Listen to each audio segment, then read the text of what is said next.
Hey, welcome to Expat Diaries podcast. I'm Robin Wilson, and today we're going to kind of do just a one-person show.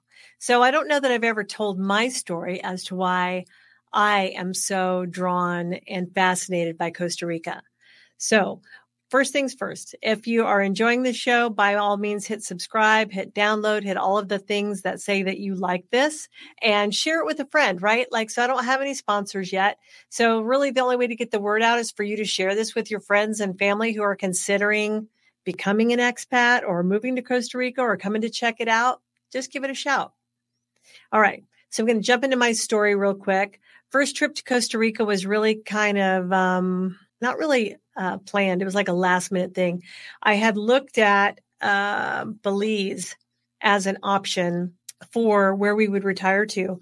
And on paper, Belize looked perfect, right? It looked like all of the things that we wanted, mostly English speaking. The currency was pretty easy 2-to-1, and it was an easy flight from the U.S. There was just a lot of things about it. It was on the Caribbean side, so the water was beautiful. And I was like, this is the place. And then we went. And through the entire trip of us being there, I just kept trying to be excited about it and go, this is what I've decided. This is the place. Let's find a place here. Right. And I just couldn't be excited about it. I mean, there was very little about Belize that I liked, let alone loved. So we got back and I was just disheartened because I was like, I was so sure that was it. And it wasn't. So, the next year or a couple of years after that, I'm not sure really, we decided we were going to go to Costa Rica. I had looked at more, Central American countries and was trying to find like the one that I thought was the safest. And that seemed to be the one. Costa Rica seemed to be pretty safe. Costa Rica or Panama for me as I was looking. And so I was planning a trip, like a vacation trip.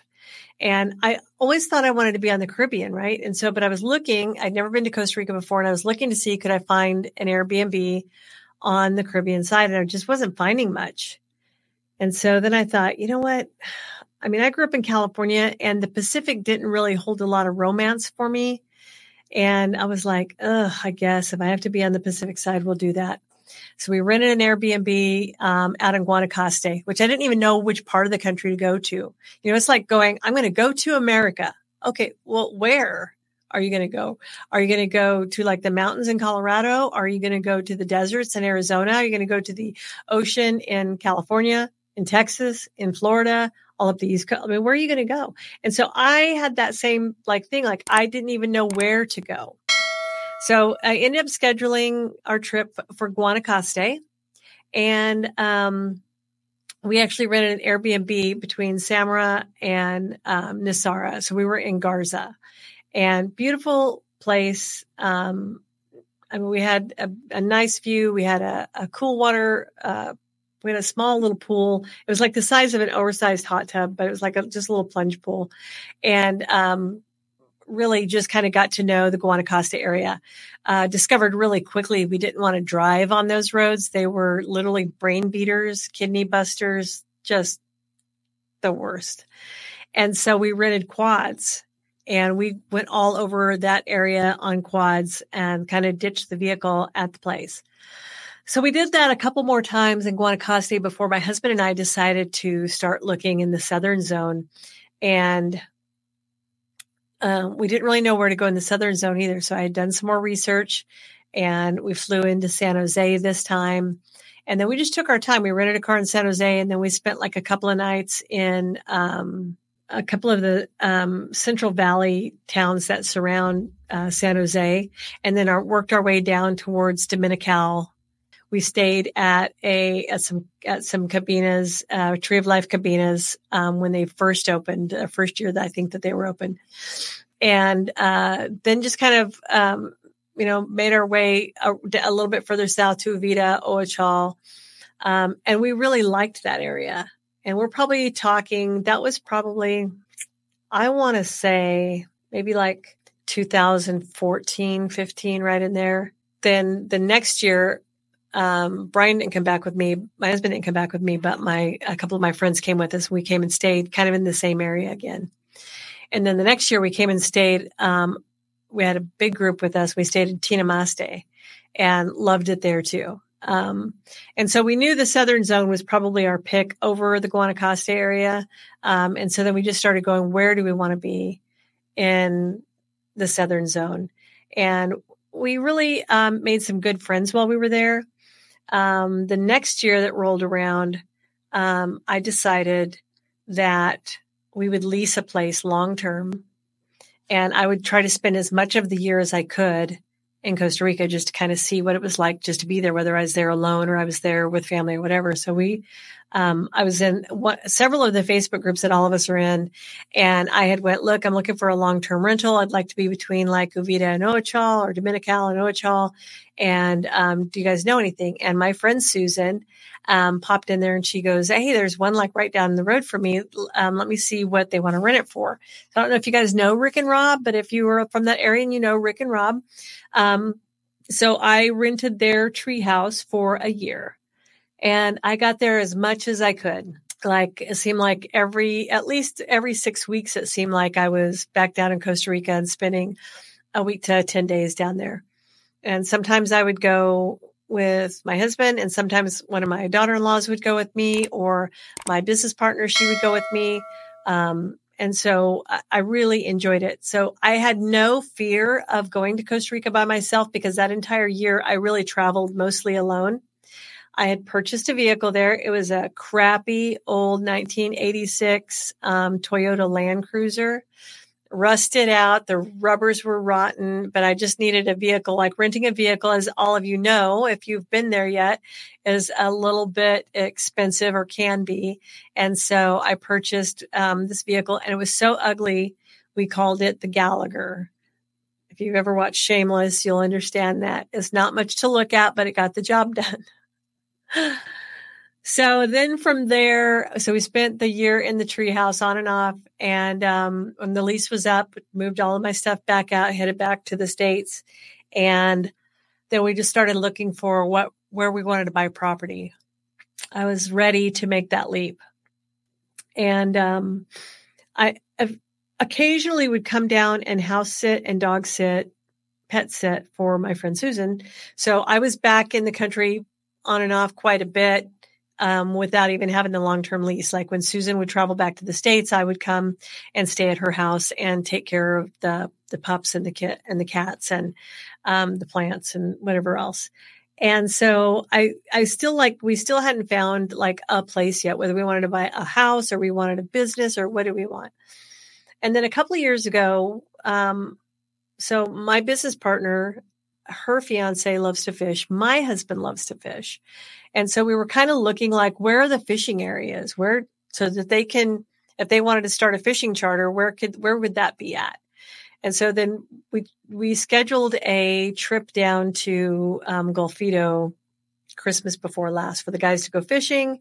And at that same time, there was a hotel that we were looking at purchasing there. Susan had sent it to me earlier in the year, and I was like, yeah, that's all well and good, but the price was just too high. So about October or November, Susan sent it back to me again, and she was like, they've really dropped the price on this. You might want to take a look at it again. It's going to go really fast. And I said, well, we're going to be there in December. If it's still available, we'll take a look at it. It's going to go fast, Robin. I'm like, I understand. If it's still there, we'll take a look at it. So when we made an appointment to tour it while we were there on vacation. And so we met the realtor there. And I'm going to tell you, some of the realtors there do some stupid, shady stuff, whether they're U.S. citizens or they're Canadian citizens and they've moved down there, or they're Ticos, whatever. And I was a realtor for a number of years, so I can see through the shade. So there was this real rush to get us to take action, right? Immediately take action. There's another guy coming to look at it right behind you guys. You want to put an offer in right now. And I'm like, well, we'll go wait at the restaurant, show it to him. And if he doesn't purchase it, then, we'll talk about it.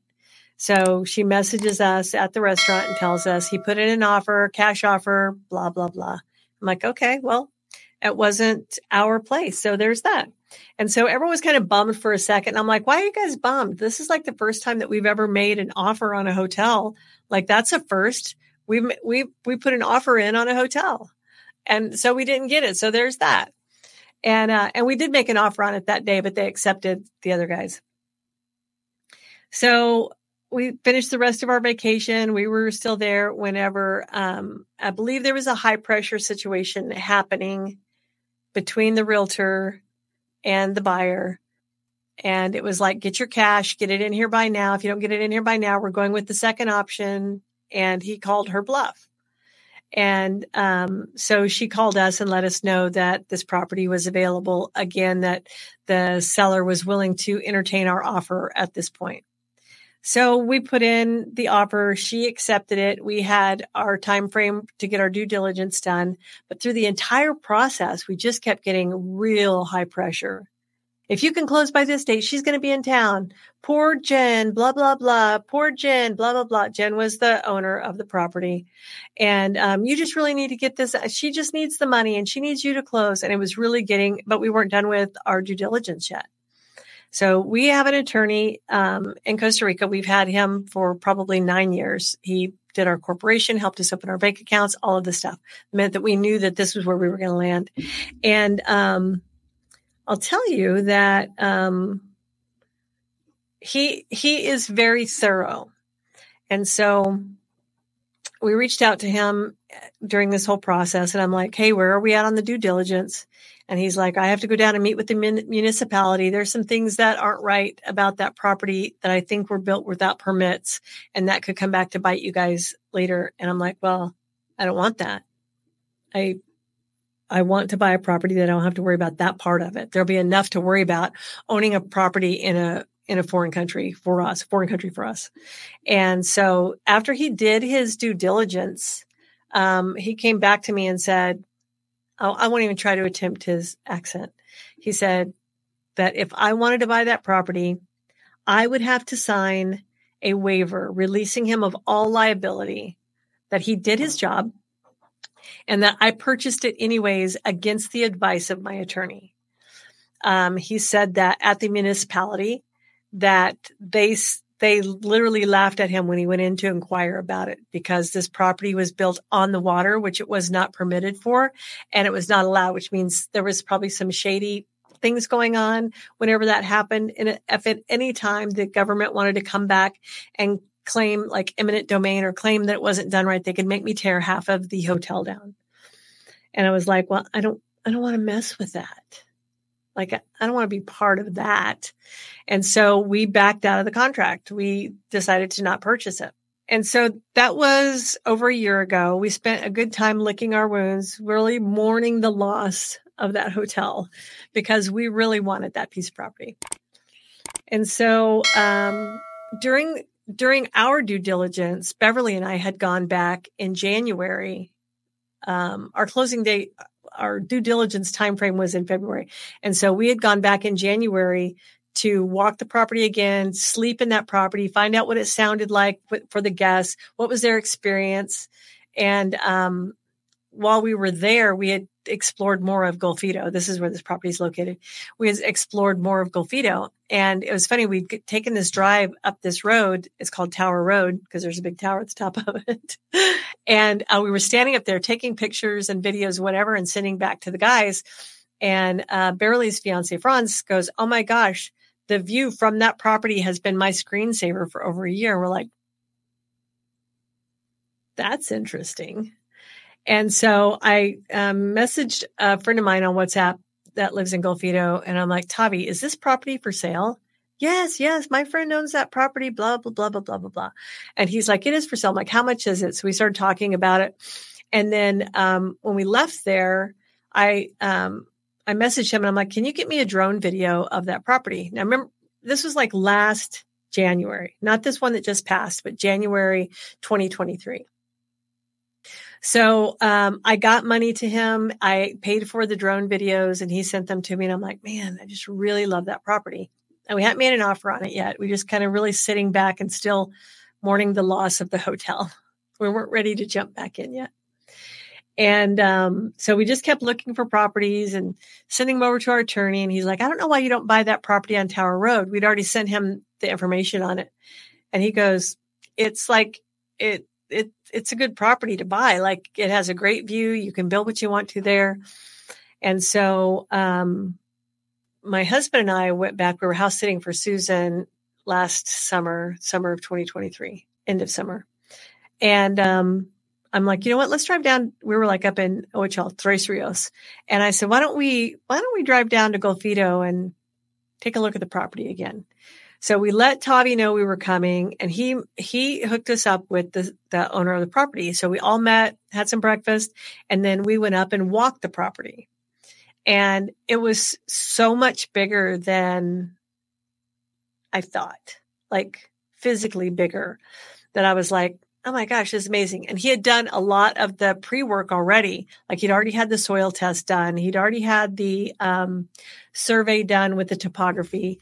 So much of the work that the due diligence would have required was already done, had already been performed.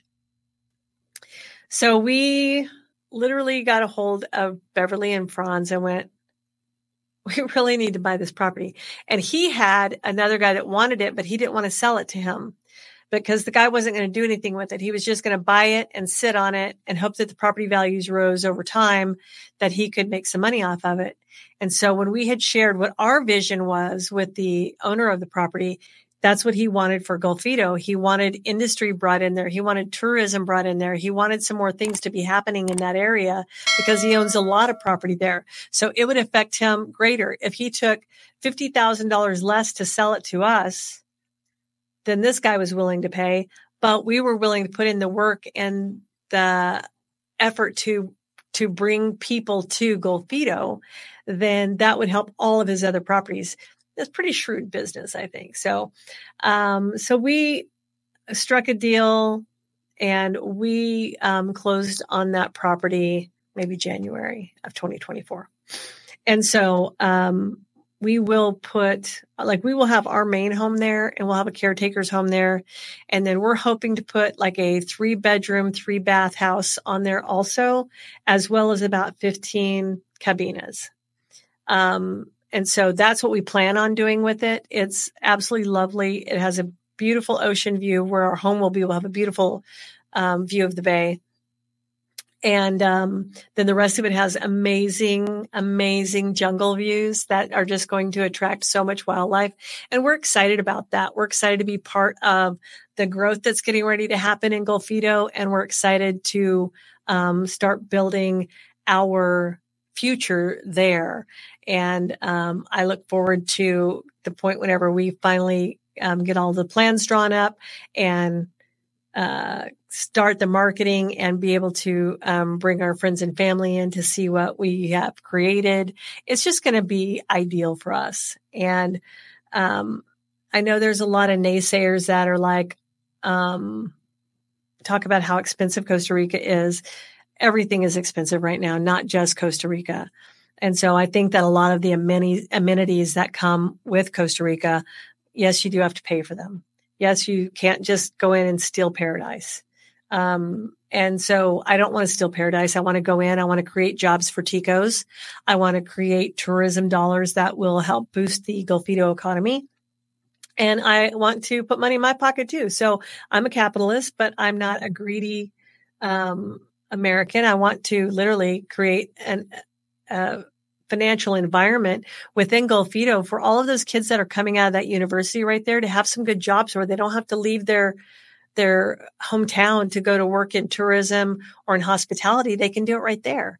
And so that's kind of what we're looking at. That's how we got started. It's where we are today. We literally own a piece of land with a bunch of beautiful trees on it and a creek in the back. And that's kind of where we're at right now. So with that said, I have some more amazing guests coming up this week. So be sure to tune in for those. Be sure to follow all the rest of the podcasts that I've done in the past. And I would be so happy if you would literally just share this podcast with a friend everybody has a friend that's wanting to live somewhere. So you might as well just share it with them. Not everybody wants to live in the US or live in Canada or live in Mexico or live in Europe. They all may want to live somewhere else. There's a lot of people from the Norwegian area, like Norway and Denmark, that live in Costa Rica. There's a lot of Canadians there, a lot of Germans that come there. So if you have any of those friends, share my podcast with them. I would love that so much. All right. I'm going to sign off here for the day. Pura Vida.